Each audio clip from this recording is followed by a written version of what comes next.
Bom, pessoal, minha tela aparece para vocês. Só me sinalizem aí, por gentileza. Ok, vamos lá então. Bom, pessoal, o que a gente vai estar dando uma olhada aqui então é nesse contexto dessa revisão, tá? Dessa revisão vai ser dividida em três temáticas, onde no primeiro momento iremos abordar ali a temática do magnetismo, certo? Numa segunda instância ou num segundo momento iremos abordar ali então o eletromagnetismo. E a nossa saideira se dará então ali com o aspecto da física moderna, certo? Então, assim, é uma ampla constituição de contextos e conteúdos que teremos ali, aonde a abrangência vai ser o conteúdo com uma ênfase bem ampla ali, seja para você estar analisando o aspecto da variação, recuperação, então você consegue estar contextualizando esse momento. Então, vamos lá então, me acompanha na tela? A primeira etapa, então vamos falar ali sobre a adesão do magnetismo, certo? Bom, vamos tentar relembrar alguns conceitos que estão diretamente vinculados ou associados a tal grandeza. Magnetismo é um fenômeno de atração ou repulsão observado entre determinados corpos, chamados ímãs. Entre ímãs de certas substâncias magnéticas, como ferro, cobalto, níquel, e também entre ímãs e condutores que estejam conduzindo correntes elétricas. Todo ímã apresenta duas regiões distintas, que a influência magnética se manifesta com maior intensidade. Essas regiões são chamadas ou então denominadas polos do ímã. Esses polos possuem comportamentos diferentes na presença de outros ímãs. São denominados então como Polo Norte e Polo Sul. Vimos uma questão bem vinculado a esse contexto quando a gente vem a estar trabalhando e dando ênfase na ideia da eletricidade. Então, o conceito é o mesmo que a gente vai ter ali. A tendência é que polos iguais se repelem, polos diferentes se atraem. E aí a gente consegue estar fazendo uma certa ramificação com a ideia da eletricidade. Então, vamos avançar para a nossa próxima tela. Bom, inicialmente o que teremos ali como base, fonte preliminar, basicamente desse contexto ali, foi então esse nobre senhor ali, James Clerk Maxwell, o maior físico teórico que teve no século XIX, e a partir das atribuições e contribuições que ele acabou fazendo ali, desvendou basicamente diversos mistérios que temos ali com ênfase, está trabalhando ali, então dentro do magnetismo, mas a referência principal, primordial dele foi avançar isso no mundo científico, mostrar que as observações de Faraday faziam efetivamente sentido. Então aí você tinha toda uma tendência metodológica para estar trabalhando em cima desse contexto. Então o vínculo que se fez ali foi de extrema importância ao longo desse contexto ali para analisarmos ali toda essa consolidação histórica. Analisando essa ideia, seguindo essa temática ou essa tendência, então temos ali que nas suas 4 equações ali, que na verdade eram mais de 30 e ele foi compactando, então chegamos ali a lei de Gauss para o magnetismo, uma das 4 leis do eletromagnetismo, representado por uma das 4 equações, sistematizadas pelo físico Maxwell, que estabelece que o campo magnético se encerra dentro de uma superfície fechada de um sólido sem pontas. Bom, o que a gente vai ter aqui, pessoal, como representação? Eu quis trazer alguns sólidos ali. Então, temos ali basicamente uma esfera, temos ali um cubo e temos ali uma rosquinha, basicamente ali, ó. Então, sólidos fechados, sem pontas, são superfícies arredondadas. As duas primeiras linhas à esquerda apresentam sólidos fechados e sem pontas. À direita, então, temos a ideia de superfícies abertas. Então, assim, a gente consegue estar consolidando no meio desse contexto toda uma temática que a gente vem a estar trabalhando ali dentro dessa referência ou até mesmo dessa eficiência que temos ali que se dá com a ideia, então, do magnetismo. Avançando aqui, ó. A fonte do campo magnético, olha o que temos aqui, pessoal, como tendência, até para estarmos representando essas atribuições ali. Ó. No meio dessas implementações que temos ali, o que a gente pode pegar como referência ou base enfatizada no meio desse processo ali. Ó. Dessa forma, a lei de Gauss determina que o campo magnético é gerado sempre por dipolos, não sendo possível ter como fonte de campo magnético um monopolo magnético. Gente, mono é um polo, é apenas um desses componentes ali, então não existe você separar norte ou sul, certo? É sempre esse componente ali, ó. Então assim, ó, se a gente for analisar um corte que eu vou fazer ali, bem naquela separação das cores ali, entre vermelho e azul, que a gente tem de cima, o que teríamos ali como essa referência?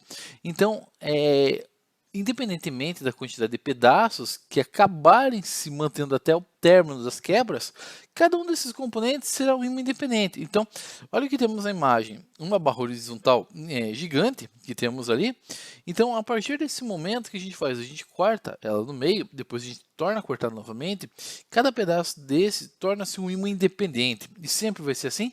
Sempre vai ser essa tendência, certo? Então, assim, essa é uma temática ali que a gente consegue estar mantendo no campo magnético.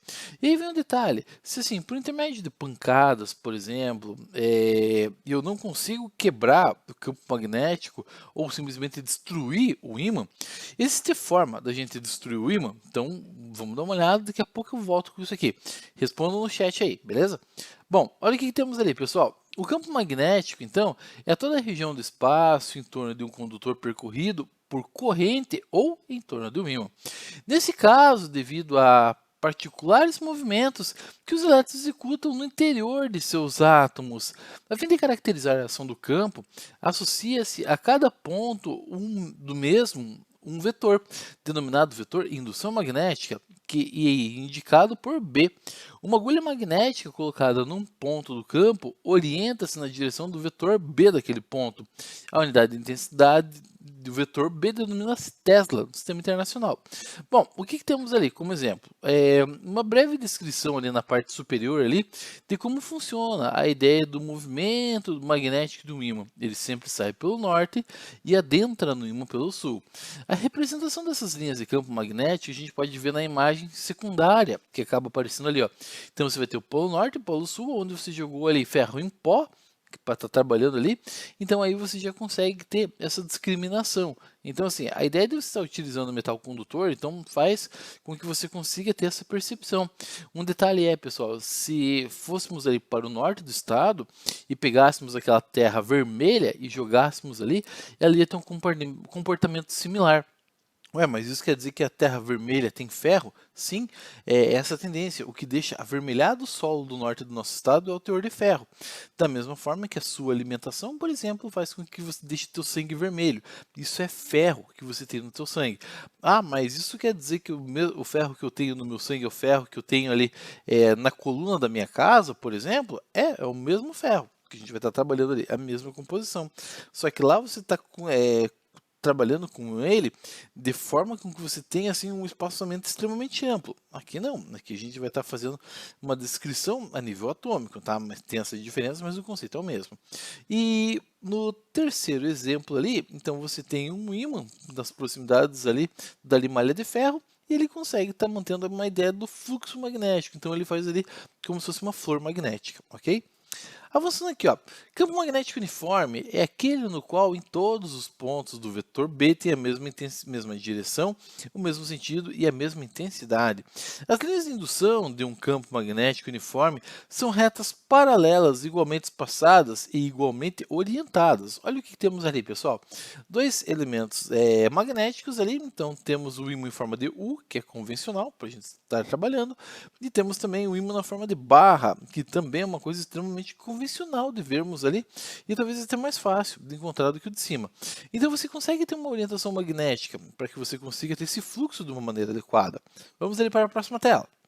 Olha o que temos aqui, ó. Então vamos começar a dar uma olhada, a gente vai ver um pouco de teoria, também vamos vincular isso a atividades. Então no meio desse componente aqui a gente consegue estar fazendo esses vínculos. Então vamos lá.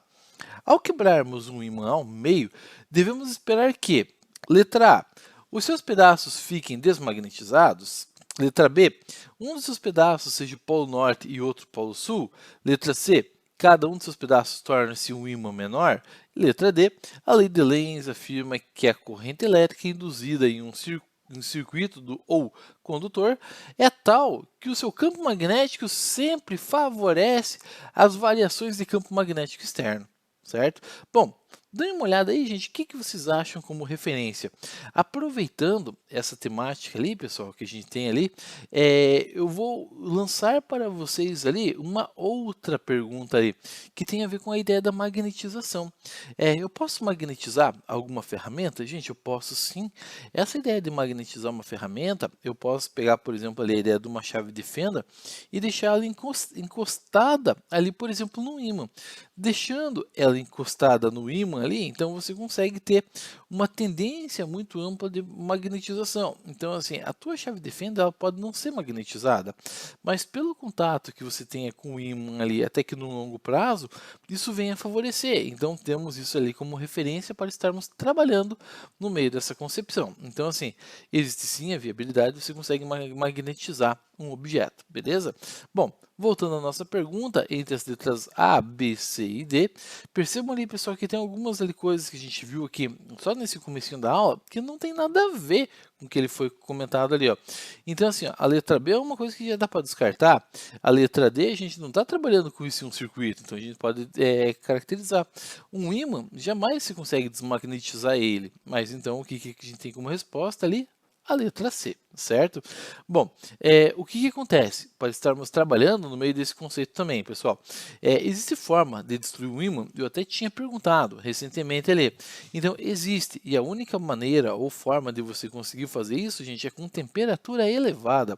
É a única maneira que tem de você desestabilizar a ideia do ímã. Então, vamos ali para a nossa próxima tela. Bom, questão 2.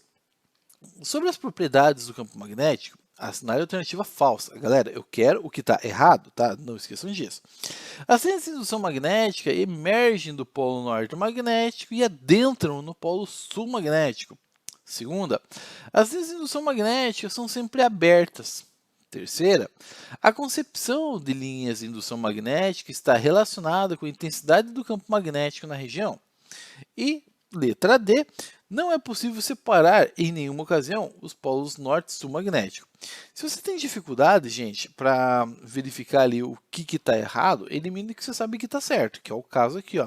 Então, olha, vamos pegar a letra A novamente, ó. A ciência de indução magnética emerge do polo norte magnético e dentro do polo sul. Galera, perfeito, é isso que a gente tem mesmo. Letra B. As ciências de indução magnética são sempre abertas. Não, pessoal, elas saem do norte e finalizam no sul, então sempre vai fazer isso. É uma tendência natural que você venha estar trabalhando com essa composição, mas vamos deixar assim em stand-by. Ó, a concentração das linhas de indução magnética está relacionada com a intensidade do campo magnético na região. Perfeito, gente. Quanto mais intenso, mais concentrado é. E daí depois na letra D, não é possível separar em nenhuma ocasião os polos norte e sul magnético. Galera, perfeito. Então o que não tem nada a ver aqui é a letra B, certo? Vamos avançar mais um pouquinho. Olha o que temos aqui, ó. 3. Um pequeno ímã é colocado nas proximidades de uma barra de ferro. Sobre a situação descrita, assinar a alternativa correta. Ó, dessa vez eu quero que está certo. Ó. O ímã atrai a barra de ferro com a mesma intensidade que a barra de ferro atrai o ímã. Letra B. A força que o ímã exerce sobre a barra de ferro é maior que a força que o ferro exerce sobre o ímã. Letra C. O ímã atrai a barra de ferro. Letra D. A barra de ferro atrai o ímã. Letra E. A força que a barra de ferro exerce sobre o ímã é maior que a força que o ímã exerce sobre a barra de ferro. Galera, o que acontece? Aqui você tem que estar tomando um pouco de cuidado, porque tem algumas situações ali que no final das contas ele tenta te confundir. Então, fica atento, fica esperto com isso, tá?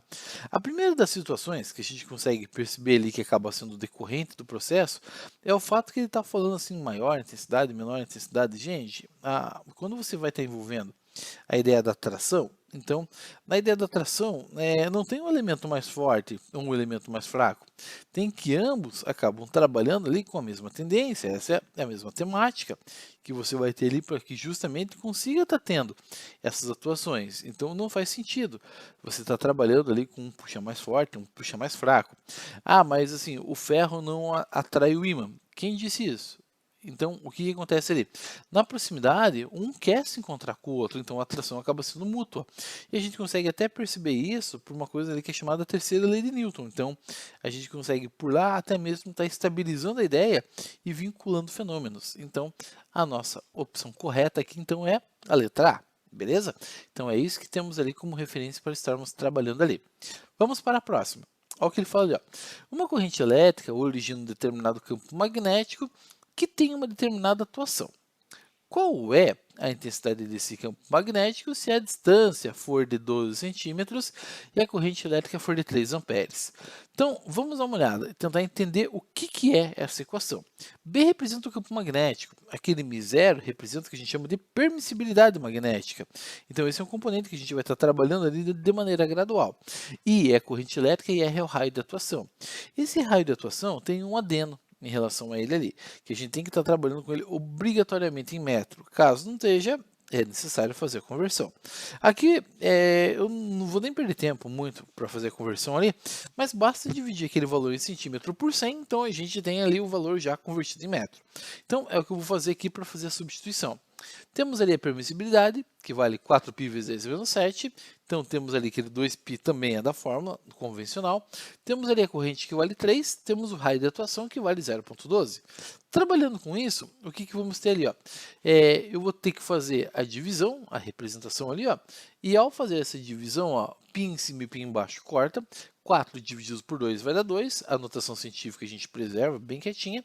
E eu vou fazer o quê? Eu vou fazer a divisão ali de 3 por 0,12. E isso aí é da onde surge o 25. Fazendo 2 vezes 25 vai dar 50. Mas percebam, gente, a nossa resposta já está corretíssima. Mas se for estar analisando uma questão ali que envolva Enem, que envolva vestibular, você nunca vai ter essa opção de resposta. E o que você vai ter que fazer? Você vai ter que deixar uma casa vírgula. Então, assim, ó, esse cara você vai deslocar a vírgula ali então para a esquerda. Quando você desloca à esquerda, você coloca mais 1 no expoente. Seria a mesma coisa de você estar devendo ali um total de R$ 7,00. Daí, de repente, você paga 1, você vai continuar devendo, mas você vai continuar devendo menos, vai continuar devendo R$ 6,00. Então, isso é tendência. Nesse caso, é muito, mas muito pouco provável que apareça, é a denominação de microtesla. Eu particularmente não vejo essa denominação, mas assim, pode ser que apareça. Não duvido se venha aparecer, porque também não está um contexto errado, beleza? Qualquer coisa, gente, dê um grito aí no chat e a gente trabalha novamente a questão, tá? Mas ó, o que eu quero mostrar para vocês ali, ó, uma definição simples é estar trabalhando sempre com o elemento em metro. Isso precisa, é obrigatório. Beleza? Simplificações ali, quando você for possível fazer, faça. Aquele fator de π, não há necessidade alguma de você ter que substituir ele por 3,14. Sempre atento com as informações que o exercício te dá, para você não ficar fazendo cálculo desnecessário. Então, atentos com isso, ok? Vamos lá. Vamos voltar um pouquinho mais na teoria, trabalhando ali com Ørsted, então, e o seu famoso experimento e que tipo de indagação ele trouxe para a ciência. Então, nesse experimento de Ørsted, que ele realizou ali em 1820, ele até publicou um artigo mostrando ali essa relação entre magnetismo e corrente elétrica, então não sabia necessariamente o que era. E ali, ó, depois a gente vai ter que a lei de Ampère de Maxwell explica o motivo da bússola se alinhar perpendicularmente ao fio. Mas o que acontece? Você vai ter a ideia de um fluxo de corrente elétrica que vai estar passando e ele desalinha a ideia ali daquele padrão norte-sul. Então, assim, ele vai deixar perpendicular esse componente. Então, conforme você passa a corrente elétrica, independente do sentido, então você vai ter ali que esse cara vai causar essa oscilação. Mas perceba que o sentido da bússola ali ele vai estar se mantendo de maneira coerente com o fluxo da corrente, tá? Então, isso é uma tendência ali, ó. Percebo pela coloração azul e vermelho que ela está invertendo quando a corrente está indo e quando ela está voltando, vamos dizer assim, ou quando ela está subindo e está descendo, tá? Então, atentos com isso, isso aí é sempre notação experimental. O que a gente consegue estar trabalhando com isso? A partir dessa ideia, a gente consegue estar vinculando ali, mais uma vez, elementos da física para estarmos trabalhando e sempre tem alguma regra que isso pode lhe ajudar, te dar um benefício de certa forma, nem que seja momentâneo, mas ajuda esse tipo de interação. Então, o que a gente vai ter aqui, pessoal, para estarmos trabalhando no meio desse contexto, para entender toda essa temática e essa sistemática que a gente tem ali, ó. No meio dessa atuação, a regra da mão direita, ela acaba evidenciando ali que o teu polegar vai estar indicando o sentido de deslocamento da corrente elétrica, enquanto o fato de você estar fechando os outros 4 dedos ali, então, você vai fazer o sentido de rotação ali, que você tem esse sistema cíclico, então assim, que está ocorrendo ali ao redor desse fio. Então pode perceber, você tem que essas linhas ali, Michael Faraday, ele conseguiu perceber que isso não era simplesmente um padrão padrão que você poderia observar com limalha de ferro, mas simplesmente ele existia no espaço. E assim, daqui a pouquinho a gente vai falar um pouquinho sobre Faraday, mas a ideia é que você venha estar trabalhando com esse contexto e estar justificando alguns alinhamentos. E é assim que você consegue estar pegando a ideia, por exemplo, de algumas aves ali estar fazendo deslocamento, fazer migração. Elas se orientam pelo campo magnético. Não é porque você não vê que não exista, não seja descrente em relação a isso. Você não consegue enxergar o Wi-Fi na sua casa e nem por isso você não deixa de usar, certo? Então tem esse tipo de atuação. O que acontece ali, ó? Esse resultado é conhecido como regra da mão direita. O campo magnético de uma corrente elétrica é sempre circular, de tal forma que a corrente passe pelo centro do círculo. Então é isso que a gente vai ter lá. Então por isso que você finaliza com esse sistema ou esse segmento cíclico. Então você acaba trabalhando sempre dando voltas e mais voltas em cima dessa denominação ali. Bom, o que a gente vai ter aqui, pessoal? Vinculando a ideia da lei de Ampère, o que a gente consegue estar trabalhando ali? Se você tem um segmento por onde você tem um sistema circular e passa uma corrente elétrica, você consegue estar vinculando isso também ali com a ideia da regra da mão direita. E uma vez que você acabe trabalhando com essa composição, então você vai ter assim, que sempre a regra da mão direita vai estar seguindo a orientação que você vai ter da corrente elétrica. Então isso favorece, de certa forma, ali, a compreensão de determinados fenômenos. Mas olha, perceba ali, ó, conforme teu ponto de observação, você pode ter que esse sentido de movimento seja horário ou seja anti-horário. Qual dica que eu dou para você? A partir do momento que você estica a sua mão direita e você fecha os seus dedos ali, então esse fechamento que se dá ocorre no sentido anti-horário ou sentido trigonométrico. Ó, mais uma vez, até se você tiver dúvidas ali, estique o seu braço direito em direção à tela, alinhe o seu polegar assim com a vertical e feche os seus dedos. Você vai perceber que essa movimentação aqui, gente, ele se dará então na horizontal e se dará esse movimento de fechar ali para você cerrar seus punhos, vai se dar de maneira com que essa movimentação ocorra num segmento que você vai ver ali que é anti-horário, tá? Então tem essa tendência ali. Outra pessoa que vai estar observando pode pegar o sentido oposto como referência.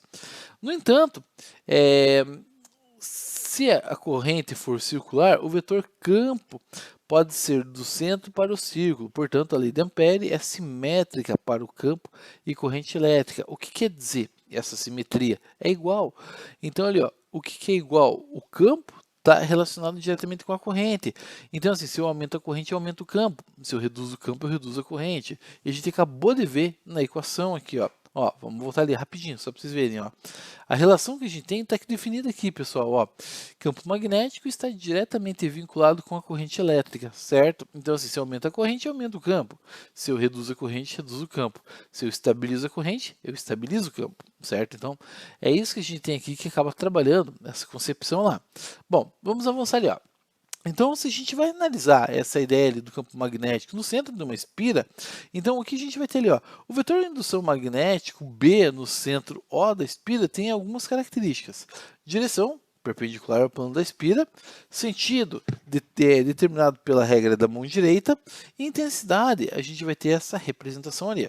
Então, o que eu quero dizer ali? Perpendicular, ângulo de 90 graus. Então, se você sai ali daquela região do campo onde aparece ali aquele B e você avança para qualquer localidade que você tenha da circunferência, aonde bater vai fazer um ângulo de 90 graus. E nessa ideia ali, então, você vai ter que essa tendência acaba sendo sempre perpendicular, tá? Então, isso é uma configuração. E a intensidade depende muito do valor que você vai acabar desenvolvendo ao longo da equação, mas está diretamente associado com a equação ali. Bom, o que acontece ali, pessoal? Para estarmos trabalhando, existe uma constante de proporcionalidade, que a gente chama ali que é permeabilidade magnética, que é definida por μ0, onde, analisando pelo sistema internacional, esse cara vale ali, ó, 4π vezes 10 elevado a menos 7. Opa, só um detalhezinho ali, beleza? Só faço a anotação daquele equívoco que teve ali, então um sinalzinho de menos ali, tá? A partir disso, o que temos ali, ó? A fonte do campo magnético, ele diz ali, ó, que uma carga elétrica em movimento irá gerar ou gerará um campo magnético ao seu redor. É um movimento relativo de uma carga a um campo magnético externo que provoca a força magnética, pois no fundo, corrente elétrica é o movimento das cargas. Então a gente acaba tendo essa representação. Então, uma visão mais tridimensional que a gente acaba tendo seria ali uma ideia do campo magnético sendo perpendicular ali então ao vetor velocidade. Opa, então temos algumas coisas ali que a gente já vai começar a retomar. Olha o que temos ali, ó. Quando uma carga passa com uma velocidade relativa a um campo magnético externo, ela sofre uma força perpendicular ao plano, que contém a velocidade e o campo externo. Bom, olha o que temos ali, pessoal. Pode gerar então uma movimentação de curvatura. Então, vimos isso, por exemplo, ali, quando a gente deu uma olhada no CERN. Temos isso também no LHC, que está tudo meio junto, né, ali entre Suíça e França. Então, está tudo vinculado, está tudo trabalhando ali com uma coexistência. Temos aqui, por exemplo, no Brasil, a luz síncroton, onde você consegue estar trabalhando ali com esses elementos ali por intermédio da Unicamp. Então, você consegue ter essas referências que são a base para que você consiga estar tendo evidências ali para que você consiga ter interação no campo magnético. Então, assim, o campo magnético pode realizar uma curvatura? Pode, então ele consegue estar fazendo ali um deslocamento, aonde você vai ter ali que essa curvatura que acontece ali é por interação direta do magnetismo. Ah, mas o magnetismo ele vai fazer interação com o deslocamento das cargas? Ele interage, certo? E ele acaba fazendo isso, ele faz um deslocamento ali onde você consegue ter uma certa curvatura, você consegue estar direcionando a carga para fazer um contorno, uma curva, o que você quiser. Bom, mas vamos lá, avançando mais um pouquinho aqui, ó. Pessoal, o que vamos ter ali? Ó? O vetor de indução magnética em um ponto P, a distância R do fio, tem a seguinte característica: ó, a direção é tangente à linha de indução que passa pelo ponto P. Tá, o que quer dizer tangente? Que se eu corto aquela interação, aquele raio desaparece, esse objeto, por exemplo, vai estar sendo deslocado na direção de B. Para onde B estiver apontando, ele vai seguir essa orientação. Tá? Ali, ó, o que a gente vai ter? Ó, o sentido determinado pela regra da mão direita e a intensidade depende muito da equação. Os dados que acabam aparecendo vão estar delineando o que a gente vai ter aqui como configuração. Tá? Bom, galera, até aqui, povo, alguma dúvida?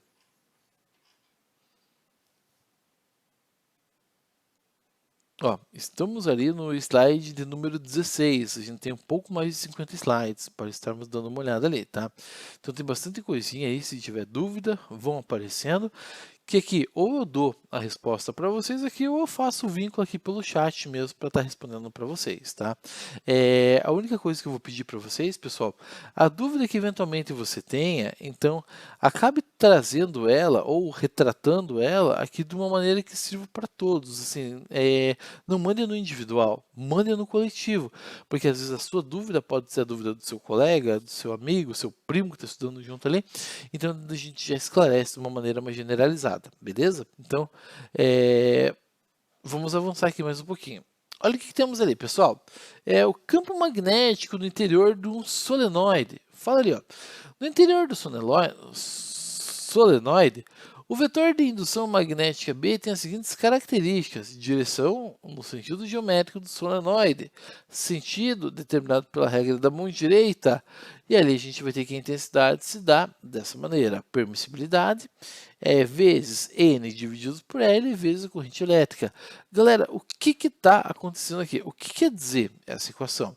Aonde a gente vai ter ali que N sobre L é o que a gente chama de densidade linear das espieiras. Então, assim, o material que você pode ter ali pode ter uma espessura maior ou menor, isso vai estar interferindo, então, ali na densidade que você vai ter ali do material. Então, assim, por mais que seja de cobre, então você vai ter uma variação sutil, mas vai estar mais diretamente associado ali, então, com o número de voltas e em relação ao que a gente vai ter ali com o comprimento desse fio. Então, isso é uma tendência de forma mais direta para estarmos atualizando ali.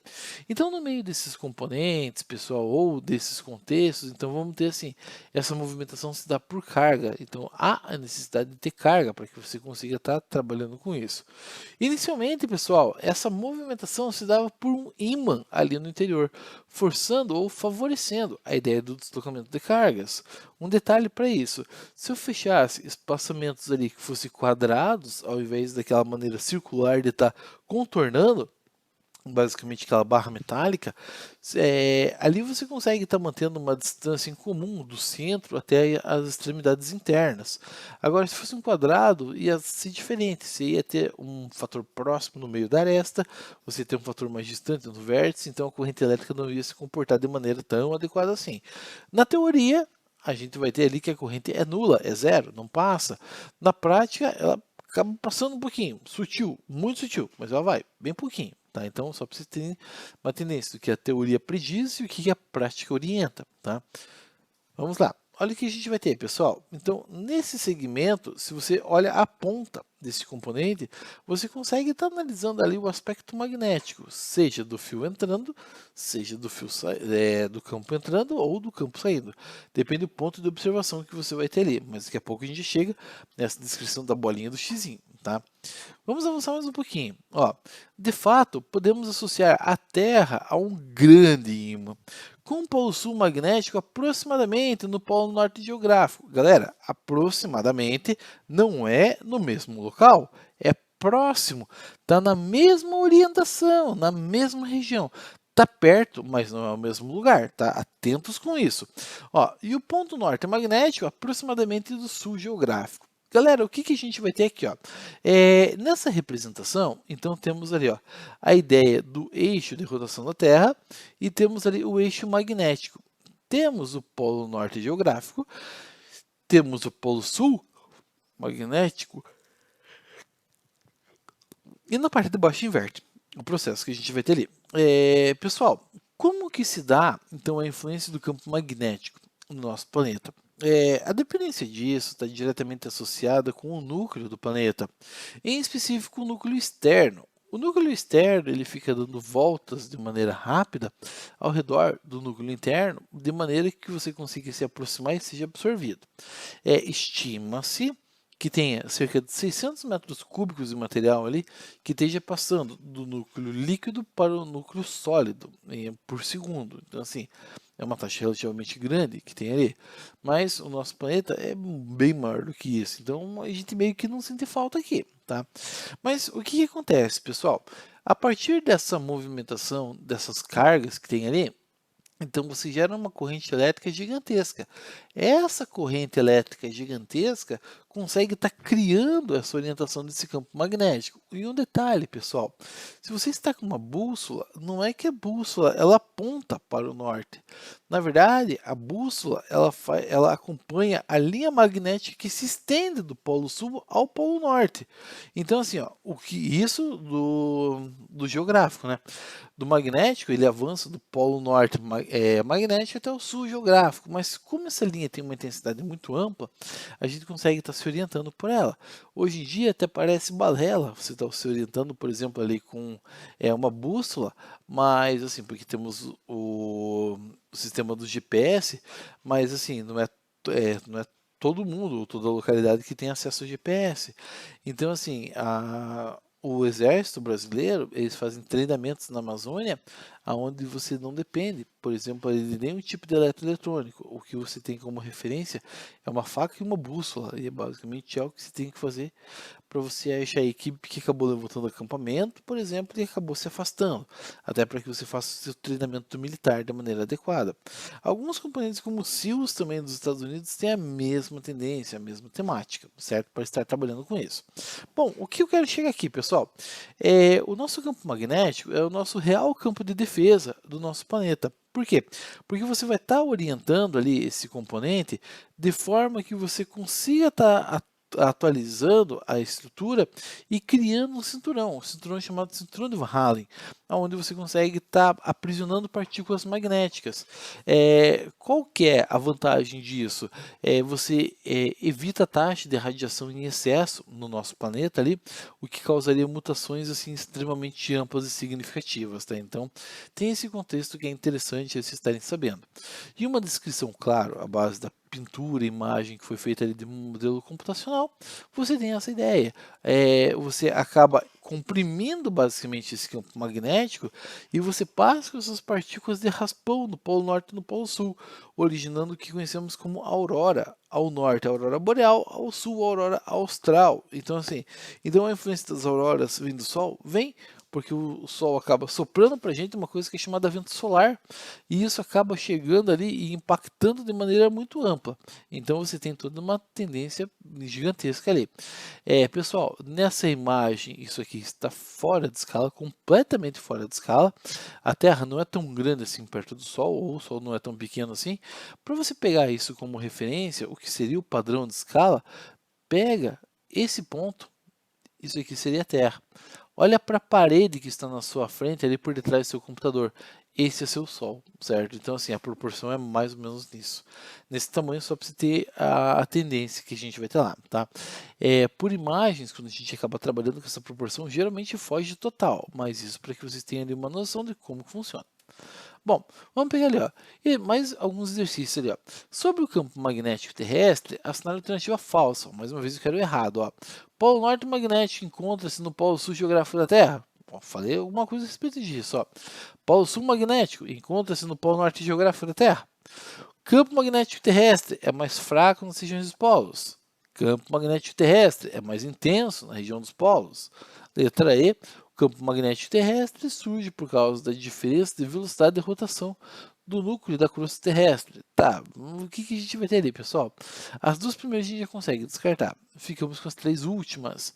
Então, assim, ó, dessas três últimas, a gente vai ter uma variação significativa da intensidade do campo magnético nas regiões polares. Então, isso faz com que você tenha uma orientação, por exemplo, das aves, que elas saibam certinho qual que vai ser o espaçamento temporal para ela fazer um deslocamento. E aí você já consegue perceber que as aves norte-americanas avançam para o sul, por exemplo, no verão, para não pegar tanto esse frio que você vai ter ali emblemático que é do inverno, tá? Bom, mais uma aqui, ó. A respeito do desenvolvimento dos estudos relacionados com magnetismo, marque V para verdadeiro e F para falsa. Vamos pegar lá. Analise, pessoal, que as nossas opções de respostas, se você não sabe o que está certo, você consegue eliminar o que você tem certeza que está errado. Vamos por partes ali, ó. Então, olha, os primeiros estudos realizados na área do magnetismo foram feitos por Aristóteles no século VI. O filósofo analisou a atração entre as pedras e um minério denominado de magnetita. Galera, falso isso aqui. A ideia da magnetita que a gente foi desenvolvida foi conhecida na China. E aí, pelo menos, você vai ter ali uns 600 anos de diferença, no mínimo. Então, assim, ó, e outra, a data ali, pessoal, aliás, desculpa, pessoal, o que a gente vai estar trabalhando foi que a magnetita ali foi no século, basicamente, 13 e 14, que teve ali a descoberta dele. Aqui a gente está falando do século 6 a.C., então foi quase 2000 anos ali, então tá bem viajada essa opção ali. Bom, se a primeira é falsa, pessoal, já descartamos a letra B e a letra C. Certo? Vamos gradualmente chegando à resposta. Ao que ele fala na próxima ali. A utilização da bússola provavelmente foi a primeira aplicação prática do magnetismo. Galera, perfect. Isso mesmo, não tem nem o que discutir isso aí. Bom, a segunda então é verdadeira, então descartamos ali a letra D. Agora a gente já vai verificar o que está verdadeiro ou falso para a gente achar a nossa resposta. Mas olha, pessoal, a última a gente não precisa nem observar porque a gente já sabe que é verdadeira, tá? Mas vamos para a próxima ali, ó. A relação entre magnetismo e eletricidade só foi dada no século XX com os estudos de Michael Faraday. Galera, falso. Na verdade, ali, você dependeu do maior físico do século XIX, não século XX. Então, ali, falsa a nossa temática ali. E por último, o experimento de Ørsted, realizado no século XIX, abriu caminho para estudos relacionados ao eletromagnetismo. Galera, perfeito. Então, falso, verdadeiro, nossa resposta, letra E, beleza? Povo, alguma dúvida? Tá tranquilo? Não tá? Que pé que tá? Vamos perguntando aí qualquer coisa. Depois a gente retorna ali esclarecendo, beleza? Bom, vamos ali, pessoal. Analisando a ideia da força magnética, mais uma vez estou pegando essa imagem para ser representativa. E ele fala ali, ó, seja um corpo pontiforme, portador de carga elétrica com velocidade diferente de zero. Em relação ao campo magnético externo, ele deverá sofrer uma força magnética provinda deste campo externo se a direção da velocidade não estiver alinhada à direção desse campo. A força magnética será zero se a velocidade do corpo pontiforme estiver alinhada com o campo magnético, ou seja, a gente vai estar trabalhando com a nossa função trigonométrica seno, e seno de 0 grau é zero, então aí você vai ter a justificativa do porquê que esse elemento da força vai ser zero. Se caso a velocidade não estiver alinhada, a força magnética atingirá a tendência de a alinhar a direção da velocidade ao campo agente. Então, o que, que acontece? Você vai ter essa interação, você vai procurar essa margem de deslocamento, mas ainda assim você não vai conseguir ter uma tendência matemática justamente por causa desse tipo de efeito ou de elemento que a gente vem estar trabalhando ali. Nessa tendência que a gente vai ter ali, ó, o que, que aparece? Ó? Um fio condutor percorrido por uma corrente elétrica sofre uma força magnética de um campo magnético externo. Se a corrente que o percorre não estiver alinhada em direção do campo magnético, ó, percebam que está surgindo um ângulo ali, galera. Esse ângulo de referência que aparece ali vai dar o embasamento para que a gente consiga estar trabalhando de uma maneira mais arbitrária, ou seja, ele vai estar dando essa margem para que a gente consiga estar trabalhando, mas que seja de uma maneira mais intensa e também organizada para fazer esse deslocamento. Mas olha o que a gente vai ter, pessoal. Nesse caso específico do fio condutor, a força ela depende da corrente elétrica que transpõe o fio, depende ali então do comprimento desse fio e depende da intensidade do campo magnético. E também, claro, da função trigonométrica. Mas você pode me perguntar, professor, a gente não chegou a ver isso. A fórmula do Bill ali, ó, F igual a Bill. Então, assim, ó, mas a gente tem essa tendência também. Mas o que vimos ali com mais ênfase foi essa equação. Onde a orientação se dá por intermédio ali, então, da velocidade e da carga que vai estar sendo deslocada. A única coisa que difere ali, pessoal, é que ao invés da velocidade a gente vai estar analisando o comprimento e ao invés da carga a gente substitui para a corrente, e a corrente é a carga em movimento. Então, assim, as equações são relativamente simples ali, parecidas, tá? Para essa descrição, temos então a regra da mão esquerda para dar o nosso alinhamento, onde temos que o nosso dedão ali, o nosso polegar faz o papel da força, o nosso indicador do campo, o nosso dedo médio da velocidade, sistema tridimensional. Caso você tenha dificuldade de ver na sua mão a orientação, olhe para a quina da parede, seja na parte de cima ou na parte de baixo, aí da sua residência, e aí você já consegue ter uma noção de como que ocorre a atuação ali dentro desse campo magnético. Bom, vamos ver ali, ó. Atuando no meio desse contexto, pessoal, a força eletromagnética é um compilado, basicamente, ali da força elétrica e da força magnética. E o que, que a gente vai ter ali? Ó? Percebo que a nossa carga Q é referência, ele é igual. Então, o que, que a gente vai ter ali? Ó? Nessa atuação, pessoal, o que, que temos ali? Ó? É uma força de intensidade ou de natureza elétrica e magnética. Então, ali, ó, esse resultado, pessoal, é uma interação ali que surge a partir da terceira lei de Newton. Ah, mas a terceira lei de Newton ali não é da mecânica? Pois é, galera, mas assim, a física se conversa entre si. A gente divide de maneira didática para facilitar o acesso para vocês, mas não quer dizer que no conteúdo do terceiro ano não vem alguma coisa que venha do primeiro, do segundo e assim vice-versa, tá? Ó, a força eletromagnética é resultado da interação entre um par de campos elétricos e um par de campos magnéticos. Olha o que ele fala ali, ó. A carga do corpo de prova que é necessária para definir as forças elétricas e magnéticas dos corpos B e C. Olha o detalhe ali, ó. Mas, para a parcela que é a contribuição da força magnética, além da carga, é preciso do corpo de prova e que ele tenha uma certa velocidade. Se não tiver velocidade, ele não tem interação magnética, certo? Não esqueçam disso. Eventualmente, a atribuição da função seno também, quando for prudente e necessário. Mas vamos analisar aqui a ideia do campo magnético. A gente está falando tanto de campo magnético e parece que no final das contas ali está dando meio que um bug na cabeça do pessoal. O que acontece? Essa representação aqui, gente, é uma representação tridimensional no plano bidimensional. Ou seja, ao longo de duas dimensões eu quero representar três. Tem como? É exatamente o que a gente vai estar fazendo aqui agora, certo? Nessa tendência, você tem que estar vinculando a ideia da saída do plano e também da entrada do plano. Então, assim, ó, a entrada no plano é como se você estivesse disparando uma flecha e você estivesse vendo a bundinha da flecha indo. Então, por isso que a entrada no campo magnético ali, ele é representado por esse X. A saída, imagina que você está do lado oposto. Então, assim, ó, aí você vai estar direcionando, por exemplo, essa ideia do campo magnético, é como se você estivesse jogando essa flecha e você estivesse vendo a ponta da flecha chegando na sua direção. É o que eu acabei mostrando para vocês ao longo desses dias ali na aula, abordando o seguinte contexto, onde conforme eu pego, por exemplo, a, o deslocamento pela mão esquerda, eu começo a fazer o desenvolvimento, conforme é que o meu indicador vai estar apontando para vocês, para mim, o meu indicador está entrando na tela. Para vocês que vão estar vendo de frente pelo sistema de câmera que eu tenho aqui, então você vai estar vendo ela e analisando como se ela estivesse adentrando na sua casa. Então, por isso que inverte o procedimento ali, certo? Bom, e nessa ideia, pessoal, o que vamos ter ali? Ó? A ideia do deslocamento circular. Então temos aí o raio de Larmor, também conhecido como raio de rotação, giro-raio ou raio ciclotron.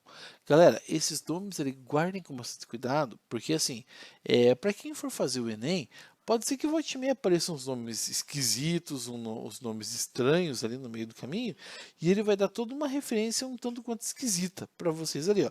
Então assim, ó, guardem esses nomes, anotem aí num papel aí no cantinho da apostila de vocês, porque isso pode ser uma coisa ali que venha a dar resultado lá na frente, porque muitas vezes assim, você empaca no exercício porque você não sabe o que quer dizer um componente.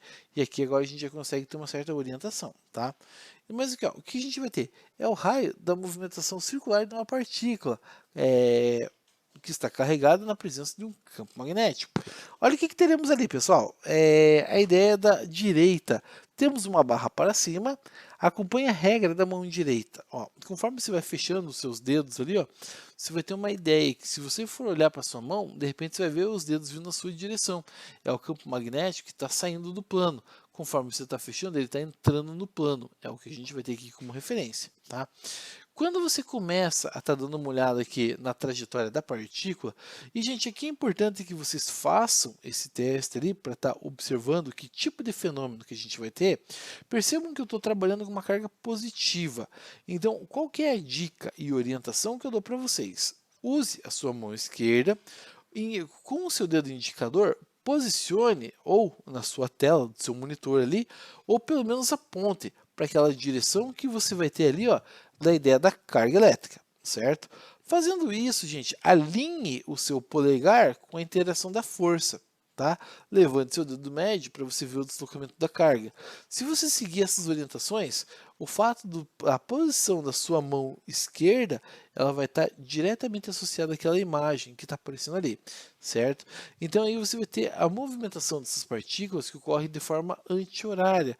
Mas como que acontece ali quando é o sentido oposto, que ele está saindo? Então, o que a gente vai ter ali, pessoal? Percebam que a carga minha, que eu estou trabalhando ali com ela sendo positiva, ela vai fazer o movimento anti-horário quando está entrando no plano, mas ela faz o movimento horário quando está saindo. Então, as partículas ali, R1, R2 e R3, são partículas positivas. Já no caso do elétron, inverte, pessoal. O elétron faz a movimentação quando o plano está entrando ali, que ele vai no sentido horário, mas quando visto de frente ele faz sentido anti-horário. Então é isso que a gente vai ter ali como atuação. Com isso a gente avança para aquela última imagem que temos aí nessa página. Então o que ela vai estar mostrando ali, pessoal? Ou o que vai estar argumentando a partir disso? Temos então assim, essa movimentação que você vai ter raios diferentes conforme você vai ter uma atuação diferente, principalmente ali do produto da massa com a velocidade. Aqui um paralelo que eu posso fazer com vocês aí para vocês entenderem como que funciona. Se eu aumento a massa, o que vai acontecer com o meu raio de atuação? Imagina que você está com uma bicicleta e vai fazer uma curva para a direita. Você tem uma massa pequena, está com uma velocidade relativamente pequena, então assim você vai fazer uma curva fechada. Se você está num caminhão carregado, gente, 30, 40 toneladas de carga, você não vai conseguir fazer a curva fechada, você vai ter que fazer ela bem aberta. Então consegue perceber a relação que a gente vai ter ali entre massa e campo, e isso dá a interação. Se a massa é grande, ela precisa de um espaçamento maior para estar cobrindo aquela região. Se ela for uma massa pequena, ela consegue fazer rapidamente, tá? Bom, o que a gente vai ter aqui, ó, avançando ali, ó, mais exercício, ó. Um elétron com massa de 9,1 vezes 10 a menos 31 kg e carga de 1,6 vezes 10 a menos 19 coulombs se desloca em um campo magnético de intensidade de 2 vezes 10 elevado a 3 Tesla, com velocidade de 3 vezes 10 elevado a 8 metros por segundo. Qual deve ser o raio dessa trajetória para que tal fenômeno ocorra? Então, vamos dar uma olhada ali. Eu tenho que o raio depende do produto massa vezes velocidade divididos por campo vezes carga. Como que vai ficar ali? Ó? Massa 9,1 vezes 10 menos 31. Velocidade está se deslocando aqui na velocidade da luz, que foi assumido, 3 vezes 10 elevado a 8, que eu vou dividir pela intensidade do campo, que vale ali 2 vezes 10 elevado a 3, e pela carga, 1,6 vezes 10 a menos 19. Fazendo a parte de cima a multiplicação, teremos ali 27,3 vezes 10 a menos 23, expoentes e sinais diferentes, faça a conta de menos, prevalece o sinal do maior. Na parte de baixo, mesma coisa, teremos ali 3,2 vezes 10 elevado a menos 16. Eu faço a divisão desse componente, o que vai dar ali 8,53 vezes 10 elevado a menos 23. A notação científica de baixo jamais pode ficar sozinha, ela tem que ir para cima. Só que dá o pulo do gato aqui que é fazer o quê? Inverter o expoente. Então, meu expoente que estava negativo passa a ser positivo. E aí, o que a gente vai fazer ali, pessoal? Imagina que você está devendo R$ 23 para sua mãe e você paga R$ 16 para ela. Você vai continuar devendo R$ 7 ali. Gente, quando aparecer dívidas assim, lembra de dinheiro, fica mais fácil para você estar orientando e organizando as suas ideias. Teu raciocínio fica talvez um pouco mais claro para estar fazendo isso, beleza? Galera, dúvidas? Tranquilo? Tá de boas? Vamos avançar então, certo? Eu acredito que esteja ficando claro o contexto dessa aula, porque afinal de contas é coisas que já vimos ali, estão só retomando. Bom, estamos chegando basicamente na metade da nossa aula, pessoal. O que temos aqui, ó, um campo magnético de intensidade 1,5 vezes 10 a menos 5 Tesla é responsável por deslocar uma carga elétrica de intensidade 2 vezes 10 elevado a menos 6 coulombs, com velocidade de 1,5 vezes 10 elevado a 7 metros por segundo. Porém, em determinado ponto da trajetória, esse deslocamento sofre uma deflexão de 30 graus com seu deslocamento. Qual é a força magnética? Beleza. Vamos lá analisar a nossa equação da força que temos ali, que é o campo vezes carga vezes velocidade vezes seno do ângulo. Por que aparece o seno do ângulo? Porque ao longo da questão ali, pessoal, vocês podem perceber que apareceu um ângulo de 30 graus. Se não tivesse aparecido nada de ângulo, aquele seno do ângulo simplesmente não apareceria. Então, não teria necessidade de atuar com esse componente. Mas vamos trabalhar com o que temos ali, ó. Substituindo os valores do campo, da carga, da velocidade e do seno e multiplicando todos eles ali, vamos chegar em uma força de atuação de 2,25 vezes 10 a menos 4. Pessoal, importante nos momentos avaliativos que temos aí das disciplinas de exatas. Deixa uma calculadora preferencialmente científica próxima a você ali e folhas de rascunho, certo? Então daí depois você consegue estar inserindo no seu procedimento avaliativo ali. Mas é importante que você já deixe esse material ali previamente organizado, que isso vai estar facilitando demais a sua vida, ok? Vamos avançar ali, pessoal. Então, essa primeira parte, finalizamos ali o conceito do magnetismo. Avançaremos agora para o eletromagnetismo, tá? Então, assim, a tendência que a gente teve essa primeira parte da aula acabou sendo um pouquinho mais pesada mesmo, mas vamos avançar de maneira mais significativa para a gente estar trabalhando aqui essa ideia do eletromagnetismo, tá? Bom, pessoal, o que vamos ter aqui, ó? Né, num primeiro momento, quem vem à mente ao falar de eletromagnetismo não tem outra pessoa a não ser Michael Faraday, porque foi o cara ali que fez toda uma bagagem ampla de experimentação e ele conseguiu estar basicamente em termos atuais tirando leite de pedra, porque assim, esse cara conseguiu fazer milagre com o que ele tinha em mãos ali. E pelo que dá para entender de conceito histórico, ele era extremamente gente boa. Então assim, diferente dos outros cientistas ali, que eles eram assim, tinham uma batalha por ego muito grande, o próprio Einstein era assim, mas de uma maneira geral, assim, ao que tudo indica e ao que vemos ali em literaturas, Michael Faraday era um cientista brilhante, assim, um curioso nato E assim, simplesmente tinha um padrão ali de pensar no próximo de uma maneira muito ampla e significativa, coisa ali que vocês não vê muito em meios científicos. Bom, mas vamos lá. O que acontece ali? Ó? No século XIX, o físico Michael Faraday e Joseph Henry demonstraram uma forma de transformar energia mecânica em elétrica. Simplificando, eles descobriram que se um condutor fica exposto a uma variação de fluxo de campo magnético, essa induz uma corrente elétrica ou uma tensão elétrica sobre o condutor. E o que temos ali? Os experimentos, gente, de Michael Faraday foi bem simples. Aqui, claro, uma versão ultra desenvolvida. O que temos ali como então um gerador elétrico que converte a energia mecânica em energia elétrica, ou seja, energia da movimentação que você consegue ter ali, convertendo então em eletricidade. E olha o que fala ali, ó, são construídos para aproveitarem uma fonte motriz externa que a movimenta.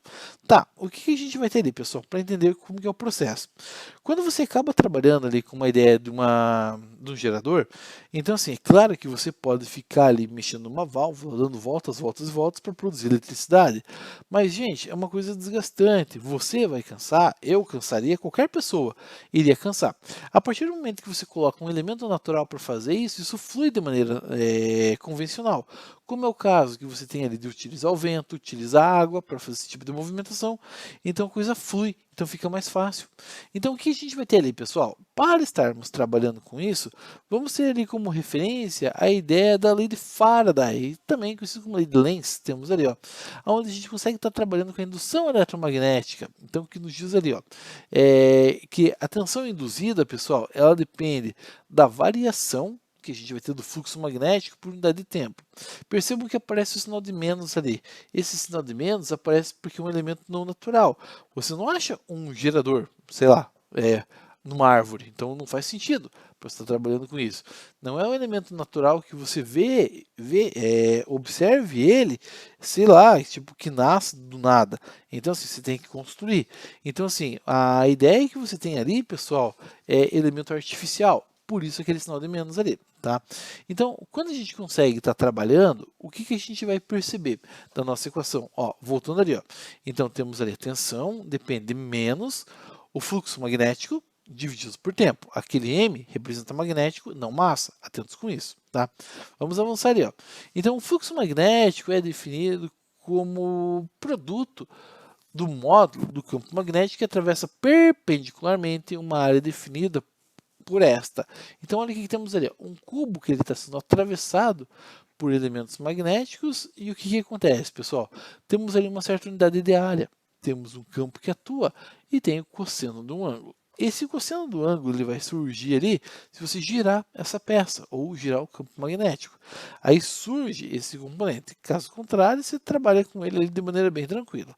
Então, o que vamos ter ali ó, no meio desse componente, esses fenômenos que a gente vem estar trabalhando ali, e que tipo de referência, ênfase temática a gente consegue estar observando dessas analogias? Então, conseguimos perceber ali, pessoal, alguns elementos que nos fazem pensar e refletir talvez até um pouco mais nessa história. Mas o que acontece? Ó? Então temos ali uma área que vai estar fazendo com que o campo passe por ele. Seja uma área grande, uma área pequena, não deixa de ser uma área. Seja uma área quadrada, circular, trapezoidal, então indiferente disso.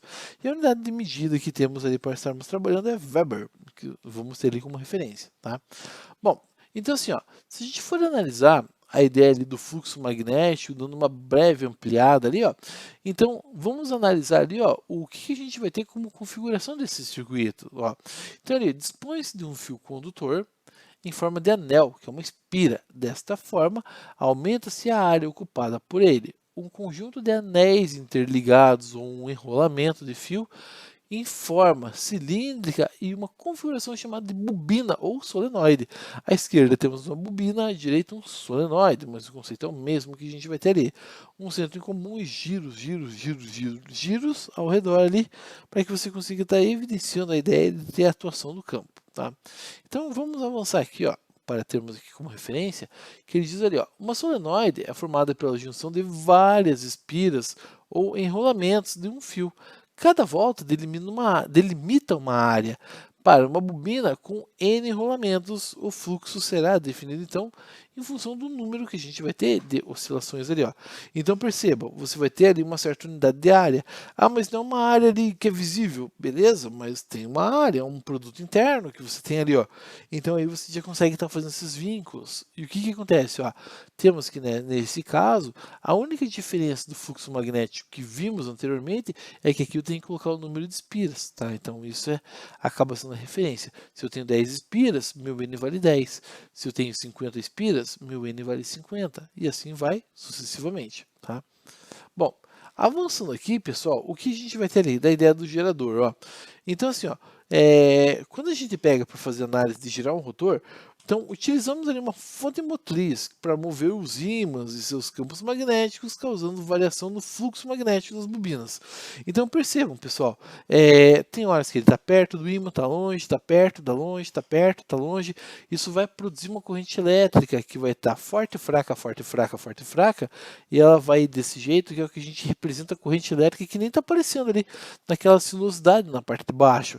Então, por isso que temos uma corrente elétrica que ela é definida como alternada, justamente por causa dessa alternância que você vai ter ali de intensidade, entre forte, fraco. Então, você tem essas temáticas ali. Certo? Vamos pegar ali, ó.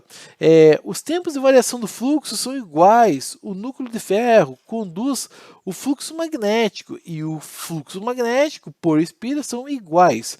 Então, dessa maneira, temos ali a configuração das espiras, que temos ali, ó. Então, depende da variação da tensão elétrica. E olha o que temos ali, pessoal. Isso dá base para a gente estar trabalhando ali com o transformador. Então, olha o que temos ali, ó. Utilizando o acoplamento de bobinas ligadas pelos seus centros por um núcleo de ferro e aplicando uma tensão variável no tempo, é possível produzir um fluxo magnético variável de uma bobina para outra, sem ter um contato físico entre eles ali. Isso que é importante, ó. Dessa forma, conforme o número de espiras da bobina primária e secundária, pode-se controlar a tensão induzida e aumentar ou reduzir a tensão induzida na primária para a secundária. O fluxo magnético de cada bobina são proporcionais ao número de espiras em cada volta. O que acontece, pessoal? Quando eu tenho muita volta, eu tenho uma voltagem grande, eu tenho uma corrente elétrica relativamente controlada. Agora, quando eu reduzo o número de voltas ali, eu amplifico demais a corrente elétrica e reduzo a tensão. Nesse procedimento que eu acabei de falar para vocês ali, dando a volta por esse passo que é o núcleo ali, então a gente tem uma máquina de solda. Agora, se fosse inverso, para a gente estar trabalhando ali, ó, de uma quantidade pequena para uma quantidade maior, então eu estaria trabalhando ali com a ideia ali de um sistema que acaba ocorrendo nos postes que temos ali nas nossas vias públicas. Então ali o que acontece? Você faz com que venha uma corrente com uma voltagem relativamente baixa, mas que venha com uma corrente elétrica elevada, então você aumenta a tensão elétrica e você reduz ali a corrente elétrica. Então assim, você aumenta a tensão e reduz a corrente. E aí você vai ter ali esse componente que são aqueles 4 fios que aparecem na parte de baixo do poste, que daí são de maneira mais convencional e comercial para você estar trabalhando com eles ali. Mas tudo depende de um transformador. Esse transformador aqui é uma representação pequena, gente, mas assim, esses caras ali tem alguns que são gigantescos, que vocês conseguem perceber nos postes. Bem na frente da entrada do Tech Puc tem um transformador gigante ali, beleza? Então dá para você pegar ali como referência. Bom, e como que funciona a aplicação desse componente, dessas bobinas? Você faz esses caras girar que nem louco aqui, ó, para ver o que vai acontecer. E aí você vai ter produção de eletricidade, ó. Então eu falo, ó, uma das aplicações das bobinas devido a essa propriedade da aproximação de um campo uniforme é o motor elétrico. Trabalhando com essa ideia, pessoal, olha o que a gente consegue estar pegando. Eu quis trazer algumas imagens aqui para vocês vocês vejam aonde que a gente consegue ter uma aplicação desse componente. Temos ali a hidrelétrica de Itaipu, temos ali uma fazenda eólica, temos ali então uma usina nuclear e temos ali uma usina que trabalha com resíduos de biomassa. Então, assim, de uma maneira geral, você vai fazer com que alguma coisa passe por esse sistema rotor, esse sistema cíclico, e seja então produzida a ideia de eletricidade. Então, é o que temos ali como referência, ok? Avançando aqui, ó, olha o que temos ali, ó. Um campo magnético de intensidade 2,75 vezes 10 elevado a 3 Tesla, atuante em uma região com área de 1,2 metros quadrados, permanece constante ao longo de 1 minuto. Qual é a força eletromagnética produzida por essa FEM? FEM é fonte eletromotriz, então a gente vai estar trabalhando com esse componente que ele produz eletricidade de uma maneira não convencional. Então, como que vai ficar ali, ó? Temos a referência do campo vezes a ideia da área, fazendo essa multiplicação, vamos ter ali um fluxo de 3,3 vezes 10 elevado a 3 Weber, que a gente vai ter ali, ó. Mas isso, retirando a notação científica, depois do primeiro 3 ali, eu tenho 3 casos depois dele, onde a primeira é o número 3, as outras duas que seguem, então ali é o número 0, então vamos ter ali um total de 3.300. Certo? Bom, a partir disso a gente coloca na nossa equação, pessoal. Então eu vou pegar ali menos 3.300 por ser um componente não natural, eu vou dividir por 60 segundos que tem 1 minuto, vamos ter ali uma voltagem disponível então de 55 volts. É o que temos ali de maneira bem condizente, certo? Então a gente tem esses elementos, essas pegadas, essas temáticas ali que acabam evidenciando esses componentes ali, certo? Bom, e vamos chegar aqui, ó, no nosso último momento que temos aqui, então, pessoal, da parte de física moderna. Eu vou pegar uma água para mim aqui, pessoal, e aconselho que vocês façam a mesma coisa aí também. Vou dar uns 2 minutinhos ali para pegar uma água, eventualmente ser rapidinho no banheiro, porque eu não quero que vocês percam a revisão, ok? Então, bem rapidinho.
Bom, pessoal, já voltei, já tomei um golinho de água ali. Mais um minutinho aí, então, para o pessoal que foi tomar uma água, alguma coisa ali retornar. Então, daí já iniciamos ali o nosso último momento dessa aula, beleza?